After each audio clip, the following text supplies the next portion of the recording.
we're doing the Spice Mill Beach excursion, and they gave us this little stop on the way. There's a St Kitts sign. Right there is the Atlantic Ocean. Right there is the Caribbean. How cool is that?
So we've just made it.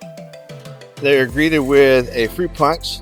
So we're gonna walk around here real quick. Looks like they got jet skis you can rent, massages. There's a little bar here. So if you're interested, check it out. Let's go.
So if you like to collect shells, they got a lot of shells here. The beach probably goes into the water about 5 foot and then it drops down about 18 inches or so, and then continuously gradually goes down. Water is fantastic, not even cold. It's December, so if you want to come over here to St. Kitts, check out this beach resort in December. You will not be cold. It's probably going to be about 85 today too, so it's nice.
Well, unfortunately, we're about done here. We had about 2.5 hours to hang out here and enjoy this beautiful scenery. I mean, I look at it, you can't beat this. So you can't find this in the States anywhere other than maybe Hawaii. But it's awesome. So when you come here, they do have a bar. They do have a little restaurant that you can go and partake of. I enjoyed all the water, so I didn't have a chance to see what their menu was. But just so you know, you can rent the jet skis here. There will be people here that will want to give you a massage. There'll be people here that want to sell you stuff. There'll be people here that just want to find ways to take your money. So it's not, when you come here, it's not like you're going to be in a private beach club to where you can just sit back, relax, and enjoy yourselves. So the chairs, you get the chairs for free. The umbrella's $10. If you come with cash, they take cash. Try and bring a 10 or some kind of denomination, especially if you're here early in the morning, because they don't have a lot of cash on hands. But it's really beautiful if you have mobility issues when you come down. So right now, I'm just barely into the water. You come down, it's about an 18-inch drop. It's not bad coming in, you kind of ride it up, okay? But coming out of it, it's kind of hard because it's like a 45-degree angle. So you got kind of, and then you're trying to fight the waves. So it could be a little bit difficult for you to get in. So what I recommend is come down further to this end over here, and it shallows out a little bit more than anything. But unfortunately, it's way away from the umbrellas. So, but you have nobody out here to bother you. Like, look, it's just me bugging that one person right there. So if you were looking for some secluded area, there's no chairs out here, but you do have your peace and quiet. So until next time, I'll see you next trip.